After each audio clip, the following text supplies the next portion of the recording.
Yo, still Bills, what's the deal, man? Yo, peep game, man. I keep going over these videos, man, and like when I gotta upload them to YouTube and all that, man, and I ain't used to having my hair this short, so I just, I got a big fucking forehead, man. I've always had a thing like, damn, dude, my forehead is huge to the point where I thought my hairline was receding. But I swear to God, it's just how big my dome is, man. But nah, man, I've been seeing a lot of people talk about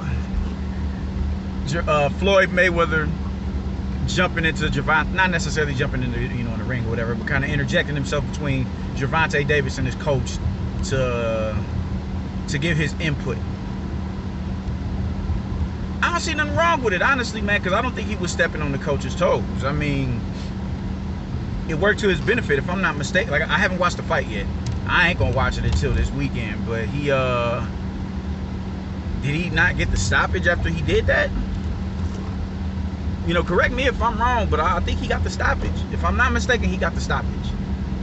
I think he got the stoppage after that, man. So I don't see anything wrong with what it is that he did, man. It wasn't like he was, to my knowledge, he wasn't coming there consistently, round after round, take a round off, he sees something that Gervonta ain't doing, he come and interject in between. No, I don't think he was doing all that. I just think he went up there and said, look, you losing on the unofficials, bro. I need you to.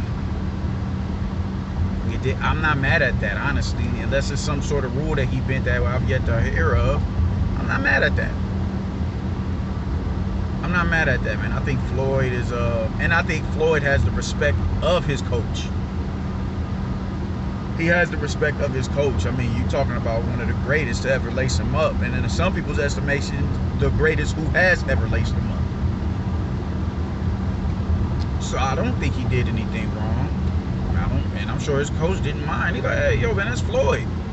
Floyd know better than anybody. Floyd, I mean, we don't know what his coaching capabilities are like, man, but what it takes to be great inside that ring, he knows exactly. He's more than knowledgeable of damn near any coach who's ever lived, possibly, So I didn't see anything wrong with it. It lit a fire under his ass. I saw nothing wrong with it, man. Hey, man, that's Floyd. That's Floyd. I saw nothing wrong with it, man. I think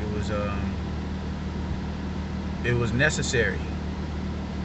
It was necessary, man. I know it's a lot of people, if not to mention, Floyd is extremely invested in Tank, so he's gonna do whatever it is he got to do to protect that investment. He's gonna do whatever it is he got to do to protect that investment. So I mean, I'm not mad at that. Not mad at that at all. That's what he does. So kudos to him for doing that. We ain't heard shit from Tank's coach. We ain't heard nothing from Tank's coach, talking greasy. I've heard nothing. I've heard nothing of the sort, man. It is what it is, man. People are always gonna have something negative to say about Floyd because they don't like him or whatever, or some people was just feeling like, you stepped on the toes of the trainer, and I just don't think that's the case. I really don't, man. I think, he came up there and just told him, man, you're down on the officials, man. Let's put the pedal to the metal. It ain't like he gave that man access opinion. Fuck what your coach is talking about. Listen to me. I don't think he didn't do none of that. Of course, like I said, I haven't watched the fight yet, neither, though. So I'll know better when I learn the fight, man, or watch the fight, man. But yeah, I ain't see nothing wrong with what Floyd did. I didn't. So that's just me, though. But yeah, and, the other fight, I wanted to talk about Lubin and Jason Rosario, man. Erickson Lubin is a bad motherfucker, man. He is a bad motherfucker. Y'all gonna stop playing with Erickson. Y'all gonna stop playing with Erickson, man. I haven't watched that fight neither. I haven't had an opportunity to sit down and watch it. I'm gonna watch it. I'm watching it because I was more excited about that than Tank versus Barrios. I figured that would have been a better bout because they're both junior middleweights. I figured that would have been a better bout. And both of them have a devastating loss to Jermell Charlo. I just figured that would have been a much better fight, man. But you know, I want to see, yo, man. I can't say give him another title shot just yet because all the title matches are, you know, they all wrapped up for the time being, man. So after we get Castaño and Charlo out the way, I'm gonna need someone to go on ahead and stick Erickson Lubin back up in the title contention, man, because yo, it's been what, how many years since that fight? It was 4 years since that fight, if I'm not mistaken. That's more than enough to, man. Yo, he deserves a title shot, man.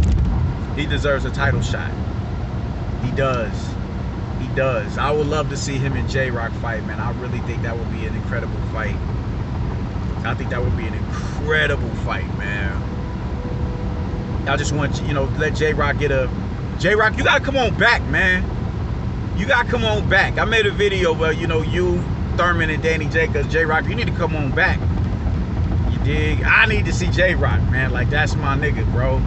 I really love J-Rock's boxing acumen. You know, he's just dope to me, and he's just a really well-rounded boxer, man. The dude is an incredible talent. He's just chinny. He's just chinny.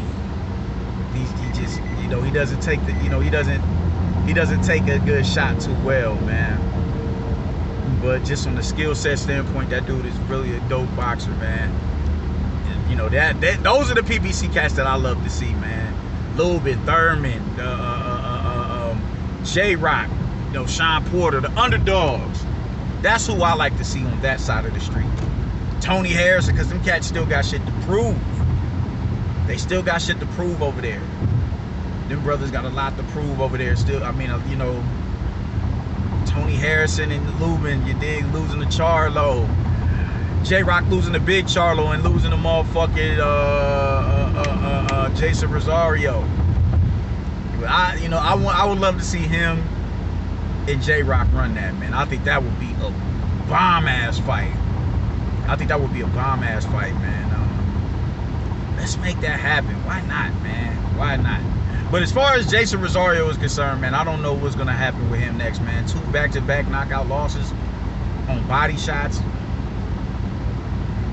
Man, I don't know how old Banana is, man, but we may have to, you know, drop that. I don't think he's done, though. I don't think he's done.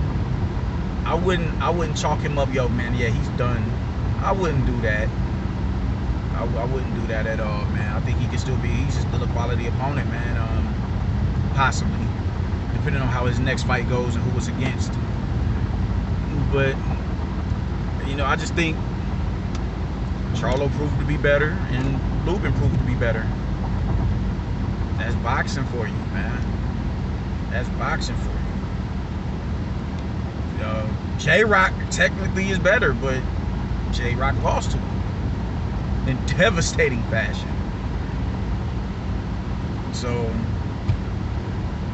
I would like to see what's going on with Banana next, man. But as far as my man Lubin goes, man, good win, bro. Good win, good stoppage.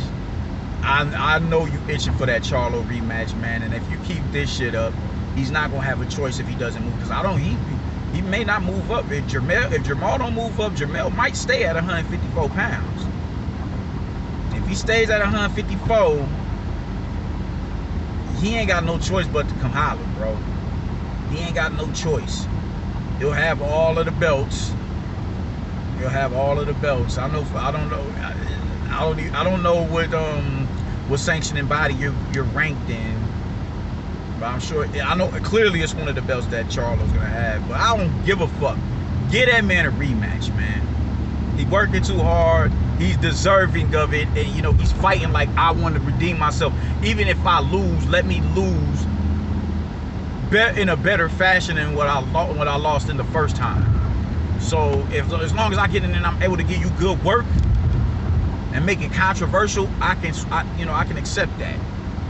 A knockout loss in the first round at the end of the round, eesh, that was gruesome. That was gruesome. Oh man, I'll never forget that. That was ugly, man. He had my man looking bad. He had him looking horrible in the ring. But get that man his rematch, man. Give him his rematch. He's working for it. If you stay at 154, because you're not gonna be able to stay away from him if you stay in that division. And I mean, it's a sellable fight because I already knocked him out, and everybody's gonna say, well, he was young, he wasn't ready yet. That could be the case, or it could just be he not better than Jermell Charlo. I don't know. But let's see. Let's find out. Shout out to Erickson Lubin, man. Peace.